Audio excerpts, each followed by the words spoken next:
एक गांव में एक सुखी परिवार रहता था। उस परिवार में 3 भाई और एक बहन थी। उनके माँ बाप उन चारों से बेहद प्यार करते थे, मगर बीच वाले बेटे से थोड़ा परेशान थे। बड़ा बेटा पढ़ लिख कर डॉक्टर बन गया था और छोटा बेटा भी पढ़ लिख कर इंजीनियर बन गया था, मगर बीच वाला बेटा बिल्कुल गंवार और आवारा किस्म का था। कुछ समय बाद उनके दोनों बेटे डॉक्टर और इंजीनियर ने शादी कर ली और महीनों के बाद ही उनकी बेटी का भी एक अच्छे घराने में विवाह हो गया था। मगर बीच वाला बेटा अभी भी कुंवारा ही था। वह अनपढ़ था और कहीं पर मजदूरी का छोटा सा काम करता था। उसको शादी के लिए कोई भी लड़की नहीं मिल रही थी। उसके माँ बाप उससे बहुत परेशान हो चुके थे। अब जब भी उसकी बहन अपने मायके आती तो वह अपने डॉक्टर और इंजीनियर दोनों भाइयों से मिलती थी, मगर बीच वाले भाई से बहुत कम मिलती थी, क्योंकि वह उसे ज्यादा पैसे नहीं दे पाता था। लेकिन फिर भी वह अपनी बहन से बहुत अधिक प्यार करता था। कुछ समय बाद उनके पिताजी की बीच वाले बेटे की बिना शादी किए मृत्यु हो जाती है। उनकी माँ ने सोचा कि कहीं किसी के मुंह से बंटवारे की बात निकले, इसलिए अपने ही गांव की एक सीधी सादी लड़की से मंझले बेटे की शादी करवा दी। शादी होते ही जाने क्या हुआ, अनपढ़ बेटा मन लगाकर काम करने लगा और पहले से कहीं ज्यादा मेहनत भी करने लगा।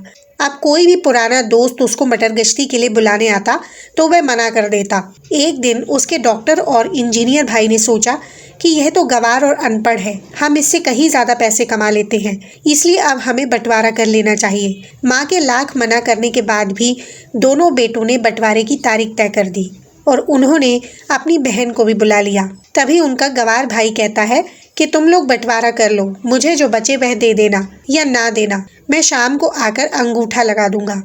तभी उसकी बहन कहती है, अरे बेवकूफ, तू हमेशा बेवकूफ ही रहेगा। जमीन का हिस्सा तो आमने सामने बैठकर होता है। और उसकी माँ भी उसे काम पर जाने से रोकती है। उसी वक्त वकील भी वहां आ जाता है और कहता है कि आपका सारा हिस्सा मिलाकर 10 बीघा जमीन और एक मकान है।